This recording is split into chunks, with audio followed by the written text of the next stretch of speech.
Hello, everyone, and welcome to Super Saturday Nostalgia, where we take a look back at some of the great superhero cartoons from our childhood. I am the Athletic Geek, and I am joined, as always, by Isaac Lee of ILH Studios. And this week, we're going to go back to the Spider Man Fox Kids TV series with The Sting of the Scorpion. This is,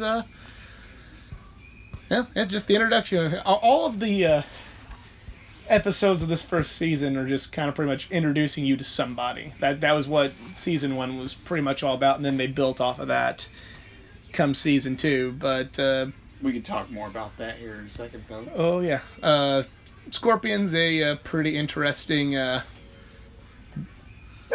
member of Spider-Man's Rogues Gallery, but we ain't gonna waste any more time.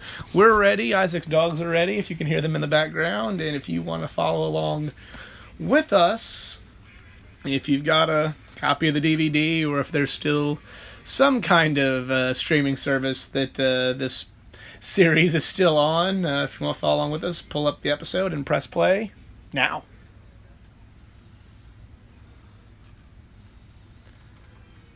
So, and here's something interesting that we could talk about now is they kind of made the choice to make Felicia Hardy Peter's first kind of love interest girlfriend in this series, rather than going with Gwen Stacy.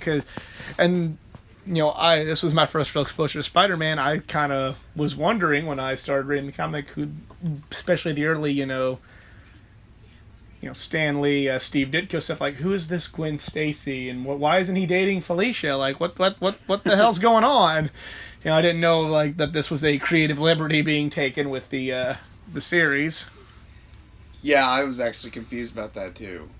Obviously, whenever I first caught the Spider-Man episodes, I was watching with Mary Jane Watson, and I'm not really sure how I knew about Mary Jane, right. But I feel like I knew that she was his girlfriend, canon in the comics and everything at the time, somehow, right, before even seeing any of this material. But I don't know. But it's weird that they kind of did the change up from Gwen Stacy to Felicia Hardy. Right. Yeah, it's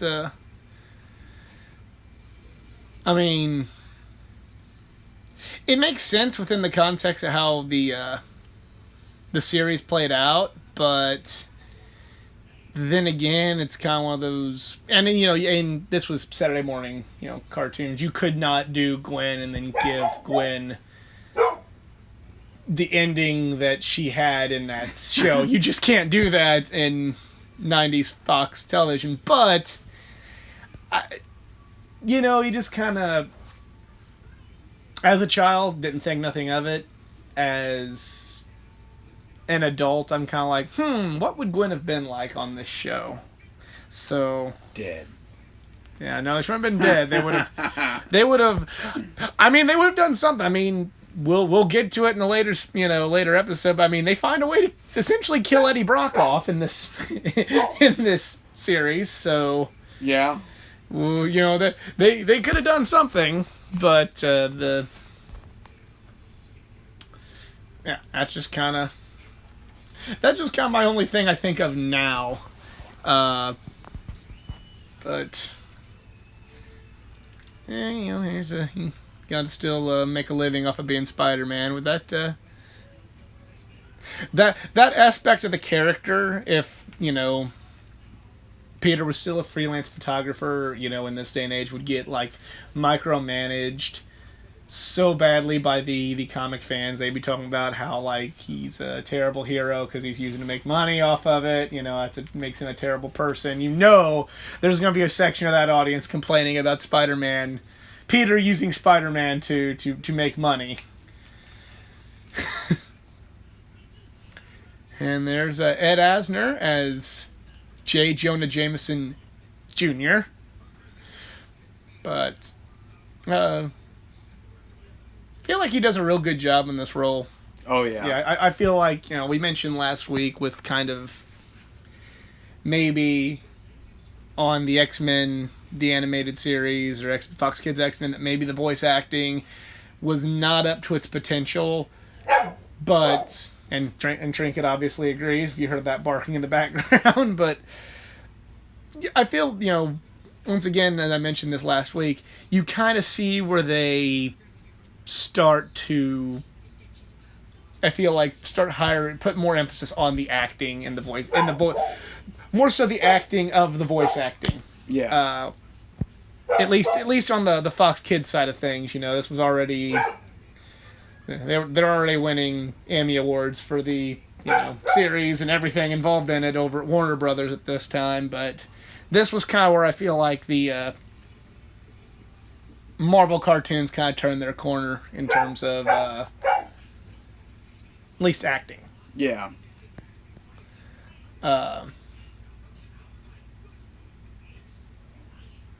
We have Spider-Man giving old J. Jonah Jameson an earful, and this is what's going to lead to, just like in the comics, him wanting to put Max Gargan in the Scorpion suit. And, it's kind of interesting. I guess kind of playing on something that happened to JJ and his wife there, if you're following along with us. But yeah, now that scene there does I feel like maybe it gives better context to at least in this universe why Jameson hates Spider-Man so much. You know what I mean? Like, he just kind of brought up, gave him an earful, and he kind of looked down at an old wedding picture. So yeah, maybe he feels a little bit more justified other than just he wants to create headlines and use Scorpion to do that, like it kind of was portrayed in the comic books. Yeah, what was his whole motive again? Was it he thinks Spider-Man's a menace to society, and no, I mean in the TV show, because it showed his wife die. Like, is it he just dislikes anyone who breaks the law? So yeah, he just like even though Spider-Man's a vigilante who and he Spider-Man kind of talked trash to him and brought that up, and that's kind of, he didn't show it, but, he kind of showed it without showing it, if that makes sense, JJ did there, but, yeah, it's, makes it feel like he's a little bit more, I don't want to say justified, but you kind of see, at least from that moment, why he doesn't listen to Spider-Man's side of things. Like, well, you just did that to me, people maybe would hold a grudge a little bit more in a situation like that. So that's just my observation from watching this with a fresh set of eyes. Not to mention this kind of the series doesn't start yet, but it kind of paves the way for the Neogenic Mutant Nightmare. Yeah, that is series. Yeah, I don't know how we're gonna because it starts with Scorpion, right? And well, I guess not entirely, but he's the first mutated person, and then that same tech eventually leads to the next batch of villains. Right. Right after the Spider Slayers, which were some of the most boring episodes to me. Well, they're next when we get back to Spider-Man after this one. They're next. So damn. Oh boy. Well, we're gonna have to just work through it because the people want to hear us cover them all, Isaac, and we're just gonna have to do things we don't want to do, including watch those. They look cool. That's the one thing I'll give the Spider Slayers. They look cool. They were made to sell toys, and it worked. I wanted to play with the toys, so yeah. And it was very interesting, kind of, Scorpion seems kind of one-dimensional at first, like, especially in the early iterations. I felt he was kind of a one-dimensional villain, but I believe it was in the Mark Millar. I might be mistaken, but I know eventually Gargan gets the symbiote and become the Venom symbiote, and I believe that was in the Marvel Knights Spider-Man by Mark Millar. Whoa. I'm going to have to go... have you not read that yet? No. Oh, that's really... I mean, I thought it was really good. I know a lot of people online for better or worse, Mark Millar's kind of a polarizing figure. People either think he's brilliant or they think he's overrated, and that story's no different. They think it's either, a nice, adult take on Spider-Man, or it was poorly written. So I just think not everything he does is a masterpiece to me, but it's like I enjoy a lot of his work because of the kind of the creative angle he goes at right stories. I feel like he's better suited writing his own stuff than he's better suited making his own characters and writing his own stories than maybe he is writing other people's characters. Like I've loved some of his stuff at Image. I've liked that a lot. Other than his work on Spider-Man, I haven't read everything. If you give him creative liberty, he'll give you something good. Yeah, because I'm in the minority. I thought that Civil War sucked. The comic book, I thought it sucked. I thought, and maybe that's being a little strong, but I think that for all the people that think it's such a beautiful story, I think it's low-key trash. But to each their own. I feel like his. I thought it was. I thought it was okay, but maybe if everybody wasn't talking about it like it was, the greatest thing ever written, maybe I wouldn't have such a much like the Civil War movie. I wouldn't have such a strong opinion if I didn't hear everybody tell me it was such a great masterpiece of work. I just thought it was a great idea for the comic book series, but it didn't really. At the end of the day, it's another comic book story, and there wasn't really. It didn't feel like there was a lot of. There's no real resolution to it, in my opinion. It felt like it was like an M. Night Shyamalan movie. It kind of just, you had something good there building to something that could have been great, and then just kind of went. Petered off. I like M. Night Shyamalan's work, even The Village. Well, we can't go into that because we're going to be taken away for even more so than we did last week with the task at hand here, which is Spider-Man. And now Scorpion's beginning to realize kind of what the hell he's done with by putting him in that Scorpion suit. And they're really, for somebody who's portrayed as a, so much of a blowhard and a jerk, they're really making Jonah very sympathetic here. Like he's very early on in the series. Like episode 2, and it's the right kind of sympathetic. It isn't, like we've touched on last week. We're gonna be sympathetic to Magneto and say he's completely likable. No, like it's kind of like, well, he's just a dick, Right. And then with everything that happened to his wife, maybe he explains why he just doesn't like people that break the law, and he sees Spider-Man just as that. But I know later on they kind of, kind of like they have a good episode with Jonah later on where he kind of revisits like his past as a cop. Oh, or something, which to me I think was gave good depth to Jonah. He was an investigative journalist. Oh, he had to get on the streets to get the scoop. He was. He was talking like old school, like noir. It was when they did that too. They had their trench coat and hat. He was talking like beat cops, and he was talking to people like that, which was really really cool how they did that. Before he became the head of the revisits his life before he became the head of the Bugle. I don't even remember how he got to.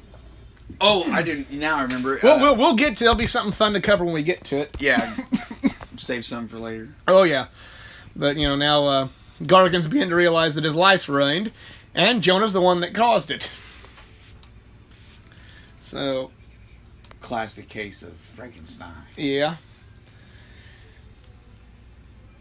And kind of animation on this is kind of like it's different, because they would. I feel like they had the budget to throw a little bit of that 3D stuff, so they go to those like little flashes, which at the time I thought they were cool. Now I'm just like, oh god, that's bad. It's kind of cringy. But I do feel like at least for because you want a bright setting with Spider-Man, I feel like they did an okay job with animation here. I feel like they do again, they do a much better job at Warner Brothers in the Superman series, just kind of conveying the bright, optimistic view. But this is nice, and it does like convey a different kind of tone than what the X-Men had, where it was really gritty and dirty, and that's what, at least in the 90s, the X-Men was all about. And this kind of gives that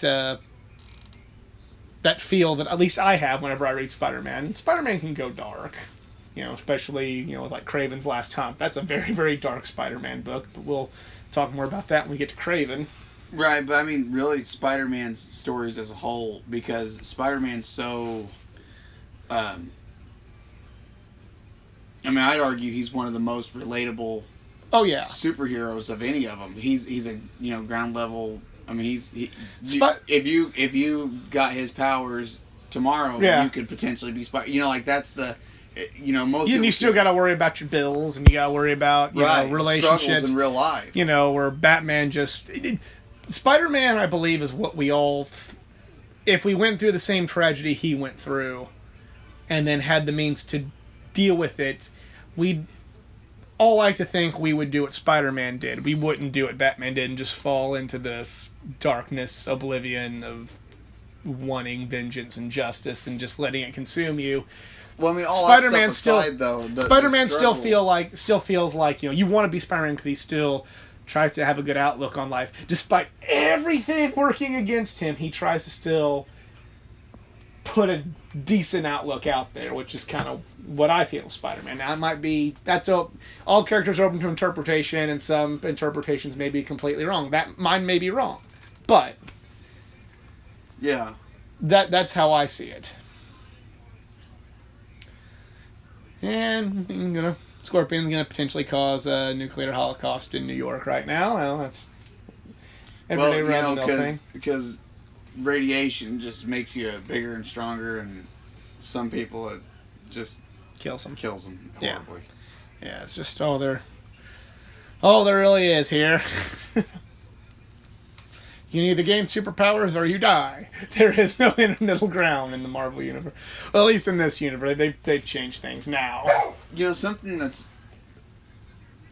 just kind of watching this and thinking, for some reason, when it comes to the Spider-Man TV series, I'm perfectly fine with look at how ridiculous Scorpion's costume is, in the sense of what if you saw something like that running down the street? Other than the size, it would be the most ridiculous thing you'd see. Right. But it works for Spider-Man, but when you see Pyro in the X-Men cartoon, it's like... You're like, what the hell? Yeah, it's like, no one's going to make it down the street wearing that, superpowers or not. They're going to get their butts kicked, Right, yeah, you're right. It's almost like in Spider-Man's world it works. Yeah. But... Maybe I've seen too many of the Fox X-Men movies, but I kind of like... The down-to-earth issues match the down-to-earth costumes. Not so much the movie costumes, guys, but... Right. And there's so many... In the comics, obviously, there's interpretations of Scorpion that really aren't quite as ridiculous, at least, with how comic art was forced to mature, in the last 20 years, 20, 30 years. And mentioning that, did you ever play the first Spider-Man game on PlayStation? Oh, absolutely! I love that game. Do you remember the chapter? Yeah, the Scorpion. Yeah, he's trying to kill Jonah again. Man, I wish what if they would have made that into a part of the movie or something? Oh yeah, that would have been so cool. Do you remember what the armor looked like and how he's? Oh yeah, it's blue. A pair, not Truce is being called, but Jonah's still too proud to call. To go in there. No, I remember that was such a great game, and really, great respect to the Spider-Man lore. The fact that you brought that up is really, and not just for Spider-Man fans, anybody could get into a game like that. It was so good. And Spider-Man's last little F you to Jameson, hey, thanks for saving my life, and just gonna really tear J. Jonah up, Now Peter's going to attempt to woo the pretty rich girl. After she tries to run him down real quick. But, yeah, I mean, the whole thing kind of goes 360. It starts with Peter and Felicia. The episode starts with Peter and Felicia together, and it kind of ends with Peter and Felicia talking. So, all in all, it's a fun little episode. You really don't, I feel at least, until the Neogenic Nightmare, you don't really start getting deep with Spider-Man this series until about then. Until then, it's just kind of fun superhero stuff for Saturday morning. I might be wrong. We might end up getting one before then, but that to me is when really the series took more of a serious turn. And it's like it found its groove, because once that takes off, it's chapter after chapter. It spans several episodes. Have fun with season 1, introducing all the characters, and then start getting serious from then on out. But that is it for us this week for Super Saturday Nostalgia. If you enjoyed this video, be sure to like, share, and subscribe. We have not just comic book related videos, but pro wrestling, anime, gaming, and so much more. And if you also like more content, please go like the Facebook page at facebook.com/athleticgeek9. And if you want to check out some cool art, check out Isaac's Facebook page at facebook.com/ILH Studios. But we will see you next week. We will be going back to the world of Superman the Animated Series, and join us then for some more Super Saturday Nostalgia. Have a good one.